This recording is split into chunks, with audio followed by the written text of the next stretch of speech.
శ్రోతలు రండి, మీ బైబిళ్ళు తెరవండి. ఈరోజు మనం 1 కొరింథీ పత్రిక 10వ అధ్యాయం 1 నుండి 13వ వచనం వరకు పాఠం చెప్పుకుంటున్నాము. సావధానంగా వినండి. పౌలు రాస్తున్నాడు, అన్నాడు, ఇదంతా ఇశ్రాయేలీయుల చరిత్ర నేర్పే పాఠం. సహోదరులారా, ఈ సంగతి మీకు తెలియకుండా ఉండడం మాకిష్టం లేదు. అదేదనగా, మన పితరులందరూ మేఘము కింద ఉన్నారు. వారందరూ సముద్రములో నడిచిపోయారు. అందరూ మోషేను బట్టి మేఘములోనూ సముద్రములోనూ బాప్తిస్మము పొందారు. అందరూ ఆత్మ సంబంధమైన ఒకే పానీయమును పానం చేశారు. ఏలయనగా తమను వెంబడించిన ఆత్మ సంబంధమైన బండలోనిది తాగారు. ఆ బండ క్రీస్తే. అయితే ఎక్కువ మంది దేవునికి ఇష్టులుగా ఉండలేదు గనుక అరణ్యములో సంహరించబడ్డారు. వారు ఆశించిన ప్రకారం చెడ్డవాటిని ఆశించకుండా ఉండాలని ఈ సంగతులు మనకు దృష్టాంతములుగా ఉన్నవి. శ్రోతలు వింటున్నారా? క్రైస్తవులకు అనగా దేవుని బిడ్డలకు స్వేచ్ఛ ఉంది. స్వేచ్ఛ అంటే ఏది పడితే అది చేయడానికి అనుమతి పత్రము, లైసెన్సు కాదు. ఇశ్రాయేలు జాతీయ చరిత్రలో నుండి మీరొక పాఠం నేర్చుకోవాలి. గత పాఠంలో పౌలు న్యాయపీఠపు తీర్పును గురించి మాట్లాడాడు. తనకు బహుమానం రావాలి, ఇతరులకు ప్రకటించి తాను భ్రష్టుడైపోవడం అనూహ్యం. తన శరీరాన్ని నలగొట్టుకొని దానిని లోబరుచుకుంటున్నాను అన్నాడు. పౌలు యొక్క ఆధ్యాత్మిక సాధన అలాంటిది. మీరు గత చరిత్రను మరచిపోయారు. మీకిప్పుడు జ్ఞాపకం చేస్తాను. కొరింథు సంఘంలో అనేక రకాల సభ్యుల మిశ్రమం ఉంది. యూదుల మధ్య నుండి వచ్చిన వారు కొందరు, అన్యుల మధ్య నుండి వచ్చిన వారు మరికొందరు. ఆ రోజుల్లో ప్రథమ క్రైస్తవులు ఎక్కువగా యూదులే. మన పితరులు అని పౌలు అంటున్నాడంటే యూద క్రైస్తవులను ఉద్దేశించే పౌలు మాట్లాడుతున్నాడని గ్రహించాలి. వారితో పాటు పౌలు తాను ఒక ఇశ్రాయేలీయుడే. ఈజిప్టు దాస్యము నుండి విడుదలై వారు ఎర్ర సముద్రం దాటిన సన్నివేశాలన్నీ వారికి జ్ఞాపకం చేస్తున్నాడు. ఒక వ్యక్తి గుంపుతో పాటు ఎంత దూరమైనా వెళ్ళగలడు. అయినా అతడు రక్షించబడి ఉండకపోవచ్చు. ఎర్ర సముద్రం దాటేటప్పుడు ఇశ్రాయేలీయులు విడుదల పొందిన స్వేచ్ఛాజీవులు. అప్పటికే మోషే ధర్మశాస్త్రం వారికి ఇవ్వబడి ఉండలేదు. అందుచేత వారు ధర్మశాస్త్రం కింద లేరు. వారు తమ స్వేచ్ఛా స్వాతంత్ర్యాలను దుర్వినియోగపరిచారు.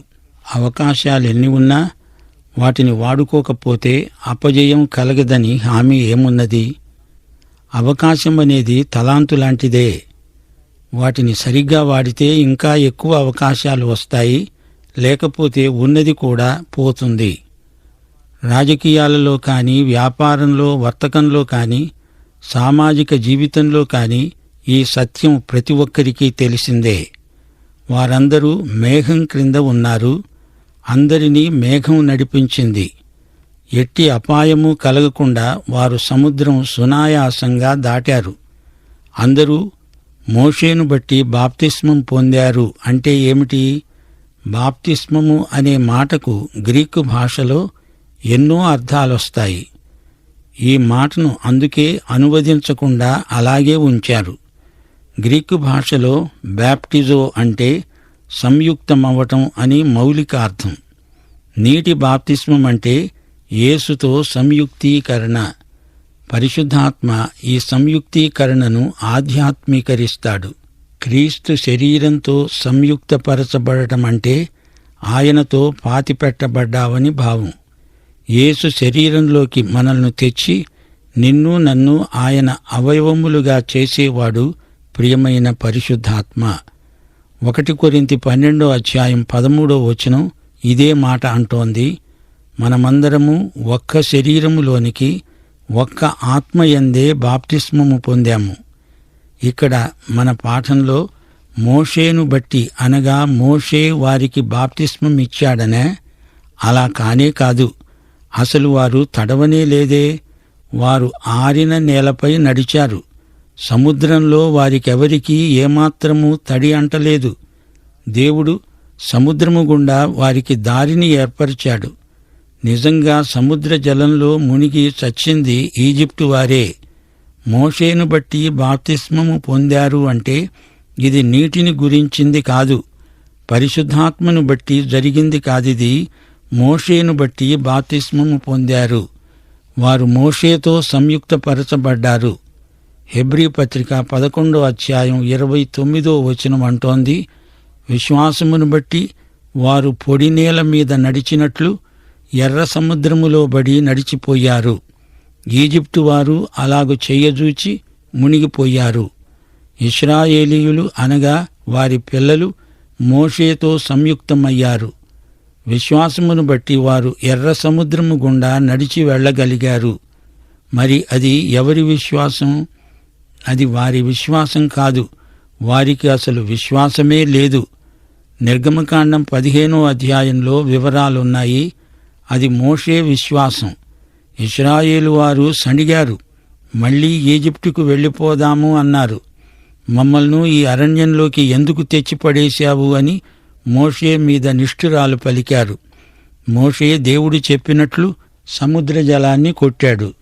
సముద్రము దారి ఇచ్చింది. ఆరిన నేలపై వారిని నడిపించిందెవరు? మోషే. అదంతా మోషే విశ్వాసమే.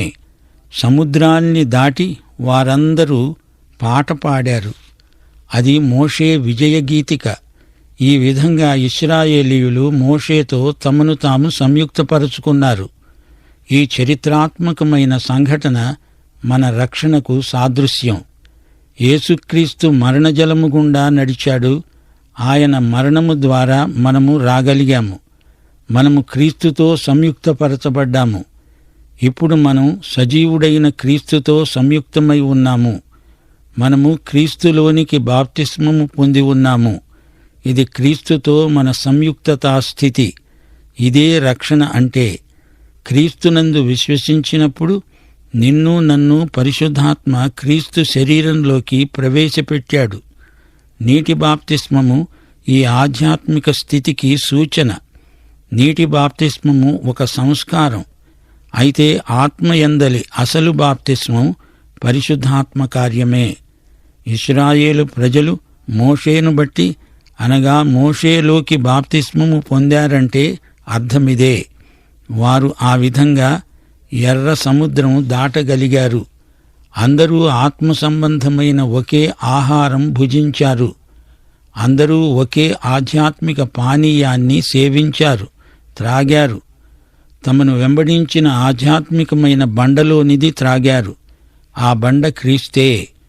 వారందరూ మన్నాను తిన్నారు. క్రీస్తు అనే బండ నుండి జలం తాగారు. ఈ సంఘటన అంతా యేసుక్రీస్తుకే ముందు గుర్తు. అయితే వారిలో ఎక్కువ మంది దేవుణ్ణి సంతోషపెట్టలేదు. అందుకే వారు అరణ్యంలో నశించారు. ఈ 5 వచనాలు మనకు బోధించే సత్యమిదే. వారు చేసిన తప్పుల నుండి మనము గుణపాఠం నేర్చుకోవాలి. ఈ సంగతులు మనకు దృష్టాంతాలుగా ఉన్నాయి. ఒక జాతిగా వారికి విడుదల కలిగింది. స్వాతంత్ర్యము, స్వేచ్ఛ లభించాయి. అయితే వీరు తమ స్వేచ్ఛను సద్వినియోగం చెయ్యలేదు. వీరి గత చరిత్ర ఈ రోజున నీకు నాకు గొప్ప పాఠం. వారేం చేశారు? చెడ్డవాటిని ఆశించారు. వారాశించిన చెడ్డవి ఏవి? సంఖ్యాకాండం 11వ అధ్యాయం 4 నుండి 6వ వచనం వరకు వారి మధ్యనున్న మిశ్రిత జనం మాంసాపేక్ష అధికముగా కనపరచగా ఇశ్రాయేలీయులు మరల ఏడ్చి, మాకెవరు మాంసం పెడతారు? ఈజిప్టులో మేము ఉచితంగా తిన్న చేపలు, కీరకాయలు, దోసకాయలు, కూరాకులు, ఉల్లిపాయలు, తెల్లగడ్డలు జ్ఞాపకం వస్తున్నాయి. ఇప్పుడు మా ప్రాణము సొమ్మసిల్లింది. ఈ మన్నా కాక మా కన్నుల ఎదుట మరేమీ లేదు అని చెప్పుకున్నారు. దేవుని కార్యక్రమానికి భిన్నంగా ఆయన ఇచ్చింది కాదని సనగడం అది చెడ్డ వైఖరి. దేవునితో ఏకీభవించకుండా నీవేది చేసినా అది చెడుగే. వీరు కోరిన ఈ కూరగాయల్లో పాపమేమీ లేదుగాని దేవుని ప్రణాళికకు ఎదురు తిరిగి వీరు ఏది కోరినా అది పాపమవుతుంది. మన కోరికలు, ఆలోచనలు దేవునికి వ్యతిరేకమైతే అవి పాపానికి నడిపిస్తాయి అని ఇక్కడ పాఠం నేర్చుకుంటున్నాము. ఏదెను తోటకు వచ్చి చూడండి, అక్కడ ఏం జరిగింది? ఆదాము హవ్వలు ఏం చేశారు? ఆదికాండం 3వ అధ్యాయం 6వ వచనం, ఆ వృక్షము ఆహారానికి మంచిది, కంటికి అందమైనది, వివేకమిచ్చే రమ్యమైనది అయి ఉండడము చూచినప్పుడు ఆమె దాని ఫలములలో కొన్ని తీసుకొని తిని తనతో పాటు తన భర్తకు పెట్టింది. అతడు కూడా తిన్నాడు. దేవుని సంకల్ప పరిధికి బయట దేనిని కోరినా ఆ కోరికే పాపమవుతుంది. కోరిక అంటే ఏమిటి? దేవుడు నిషేధించిన వాటిని, ఆయన ఆమోదం లేని వాటిని కోరితే అది చెడు కోరిక. ఇశ్రాయేలీయులు అదే చేశారు. చెడ్డవాటిని కోరారు. ఈ తీర్పు వారి మీదికి రానే వచ్చింది. ఆ సమయంలో ప్రత్యేకించి దేవుడు వద్దు అన్న వాటిని కోరడం ఆజ్ఞాతిక్రమమవుతుంది. జనులు తినడానికి తాగడానికి కూర్చుండి ఆడటానికి లేచారు అని రాయబడినట్లు వారిలో కొందరి వలె మీరు విగ్రహారాధికులై ఉండకండి. వారి వలె మనము వ్యభిచరించకుండా ఉందాము. వారిలో కొందరు వ్యభిచరించినందున ఒక్క దినమందే 23,000 మంది కూలారు. మనము ప్రభువును శోధించకుండా ఉందాము. వారిలో కొందరు శోధించి సర్పముల వలన నశించారు. మీరు సణగకండి. వారిలో కొందరు సణిగి సంహారకుని చేత నశించారు. ఈ సంగతులు దృష్టాంతములుగా వారికి సంభవించి యుగాంతమందున్న మనకు బుద్ధి కలగడానికే రాయబడ్డాయి. తాను నిలుస్తున్నాను అని తలంచుకునేవాడు పడకుండా ఉండేటట్లు జాగ్రత్తగా చూచుకోవాలి. సాధారణముగా మనుష్యులకు కలిగే శోధన తప్ప మరేదీ మీకు సంభవించలేదు. దేవుడు నమ్మదగినవాడు. మీరు సహించగలిగినంతకంటే ఎక్కువగా ఆయన మిమ్మును శోధించబడనీయడు. అంతేకాదు, సహించగలగటానికి ఆయన శోధనతో కూడా తప్పించుకునే మార్గము కలుగచేస్తాడు. ప్రియ శ్రోతలు, వింటున్నారా? జీవితంలో దేవుడి స్థానాన్ని ఏది ఆక్రమించినా అది నీ పాలిట విగ్రహమవుతుంది. నా జీవితంలో ప్రథమ స్థానం దేవునిదే, ప్రభువుదే. సాధారణ ప్రజాపాపాలను పౌలు ఇక్కడ పేర్కొంటున్నాడు. వీరు పొద్దస్తమానము సణుగుతూనే ఉన్నారు. దేవుడిచ్చింది వీరికి మొహం మొత్తినట్లనిపించింది. దేవుని చిత్తానికి భిన్నమైన వాటిని కోరుతున్నారు. దేవుడు తన బిడ్డలకు శ్రేష్టమైనదే ఇస్తాడు. మనకు దేవుని కంటే గొప్ప శ్రేయోభిలాషి ఎవరున్నారు? నాడు నేడు దేవుడు ఒకే రీతిగా ఉన్నాడు. అయినా కొందరికి ఈ సణుగు బుద్ధి పోదు. దేవుణ్ణి నిష్ఠురాలాడడం వీరికి అలవాటు. దూరపు కొండలు నునుపు అనిపిస్తుంది వీరికి. ఇశ్రాయేలు చరిత్ర మనకెన్నో పాఠాలు నేర్పుతుంది. చరిత్రలోని దృష్టాంతాలు యుగాంతంలో ఉన్న మనకు ఎంతో ఉపకరిస్తాయి. క్రైస్తవ స్వేచ్ఛ మనకెంతైనా ఉంది, నిజమే. గాని మన కోరికలు దేవుని చిత్తానికి అనుకూలంగా ఉండాలి. ఆయన చిత్తాన్ని అనుసరించే ఉండాలి. ఆయన సంకల్పానికి అనుగుణంగానే ఉండాలి. శ్రోత, నీవు విశ్వాసివా? అయితే బహుజాగ్రత్తగా ఉండాలి. ఎవరైనా అధాటున పడిపోయే పరిస్థితి రావచ్చు. నీవు ఎంత అనుభవము గల విశ్వాసివైనా ఎప్పుడో హఠాత్తుగా పడిపోవచ్చు. అందుచేత దేవుని చిత్తముని అంటిపెట్టుకుని ఉండడం మనకెంతైనా శ్రేయస్కరం. దేవుని ఆత్మను దుఃఖపరచవద్దు, ఆర్పవద్దు. శోధనలు విశ్వాసులందరికీ వస్తాయి. నీ శోధనలే గొప్పవి అనుకోవద్దు. నీకంటే ఎక్కువ శోధించబడిన వారు ఎందరో ఉన్నారు. అయితే శోధన ఎంత గొప్పదైనా మన ప్రభువు అంతకంటే గొప్పవాడు. శోధనను తప్పించుకోవడానికి, శోధనను జయించడానికి మార్గం ఆయన ఏర్పరిచి ఉంచుతాడు. మన దేవుడు ఈ విషయంలో ఎంతైనా నమ్మదగినవాడు. మనం సహించగలిగినంత మట్టుకే ఆయన శోధన రానిస్తాడు. తప్పించుకునే మార్గం రాజమార్గం. శోధనను జయించటమంటే మళ్లీ దేవుని మార్గానికి మరలటమే. సైతానుకు చిక్కకుండా శోధన నుండి పారిపో. తప్పించుకునే మార్గం అదిగో ప్రభువు నీకోసమే ఏర్పరిచాడు. శోధన స్థలంలో ఒక్క క్షణం కూడా నిలువవద్దు. పారిపో. యోసేపు పోతిఫరో భార్య నుంచి పారిపోయినట్లు పరిగెత్తిపో. శోధన పాపం కాదు, దానికి లోబడడం పాపం. శ్రోతలు, అసలు కొరింథీ సమస్య ఏదో విశ్లేషించి చూడండి. మేము క్రీస్తునందున్నాము, క్రీస్తు మాలో ఉన్నాడు. మేము ఏమి తిన్నా, మేము ఏమి చేసినా మాకేమీ కాదు అనే ధీమాతో వారున్నారు. అందుకే పౌలు వారికి ఇశ్రాయేలు గత చరిత్రను జ్ఞాపకం చేస్తున్నాడు. ఇశ్రాయేలీయులు చేసిన అరణ్య ప్రయాణం, మేఘం వారిని నడిపించింది. వారు ఎర్ర సముద్రం దాటారు. ఈ అనుభవాలలో వారు మోషేతో సమైక్యమై సంయుక్తమై ఉన్నారు. క్రైస్తవులు క్రీస్తులోకి బాప్తిస్మం పొందినట్లే అలనాటి ఇశ్రాయేలీయులు మోషేలోకి బాప్తిస్మం పొందారు. వారు అరణ్యంలో మన్నాను తిన్నారు. బండ నుండి మధుర జలములు త్రాగారు. ఆ బండ వారిని వెంబడించింది. ఆ బండ క్రీస్తే. ఇన్ని ఆధిక్యతలు, ఇంత స్వేచ్ఛ కలిగి ఉండి కూడా ఇశ్రాయేలీయులు ఘోరంగా పడిపోయారు. ఆ తరమంతా అరణ్యంలో నశించింది. సీనాయి కొండ మీద మోషే దేవుని నుండి ధర్మశాస్త్రం స్వీకరిస్తూ ఉండగా కింద ఇశ్రాయేలీయులు విగ్రహాన్ని తయారు చేసి దాన్ని పూజించి జారత్వానికి దిగజారారు. ఫలితంగా నశించారు. మిద్యానీయులతో, మోయాబీయులతో వ్యభిచరించారు. ఇంచుమించు 23,000 మందికి పైగా నశించారు. సణిగినందున తాపకరమైన సర్పముల వల్ల అనేకులు నశించారు. కోరహు, దాతాను, అబీరాములే ఈ ఘోరానికి ప్రతీకలుగా చరిత్రలో నిలిచిపోయారు. ఇన్ని ఆధిక్యతలున్నా వారు తమ స్వేచ్ఛను దుర్వినియోగపరుచుకుని ఎంతో నష్టపోయారు. ఈ సందర్భంలో పౌలు 4 రకాల శోధనలను పేర్కొన్నాడు. 1 విగ్రహారాధన, 2 వ్యభిచారం, జారత్వం, 3 దేవుణ్ణి శోధించడం, 4 సణుగులు, నిష్ఠురాలు. దేవునికి ఇవ్వవలసిన ప్రథమ స్థానాన్ని మరొకరికివ్వడం, వివాహానికి బయట లైంగిక పాపం, దేవుడు చెప్పనిది చేసి అపాయం వచ్చినప్పుడు దేవా కాపాడు అని ప్రాధేయపడడం, దేవుణ్ణి దెప్పడం, దేవునిపై నిందలు వేయడం, ఇవన్నీ శోధనలు.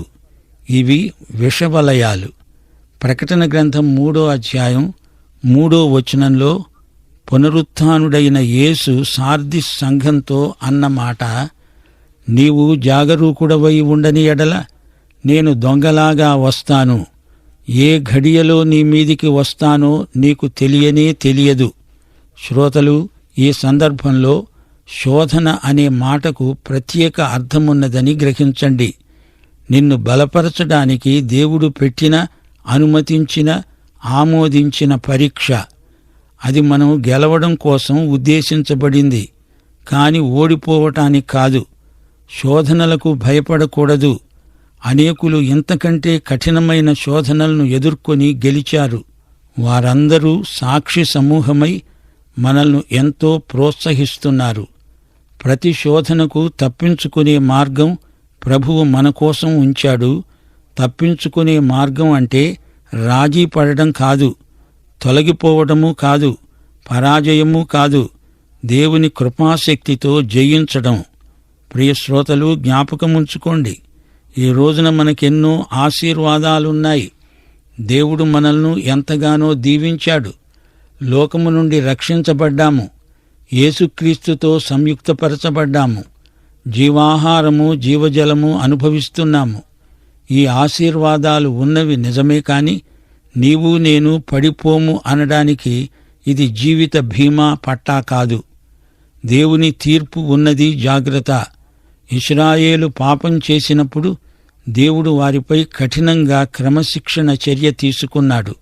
ఈ రోజున కూడా దేవుని బిడ్డలు పాపం చేస్తుంటే దేవుడు చూస్తూ ఊరుకోడు, వారిని కఠినంగా శిక్షిస్తాడు. ప్రియ శ్రోత, నీవు దేవుని బిడ్డవా? అయితే ఈ పాఠం నీకోసమే.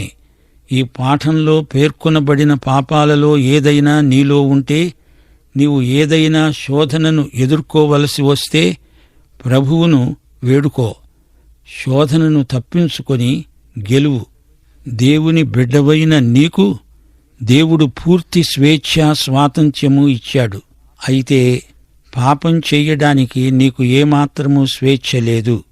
ప్రియశ్రోత, నీవు రక్షించబడి క్రీస్తునందు స్వాతంత్ర్యం పొందావా?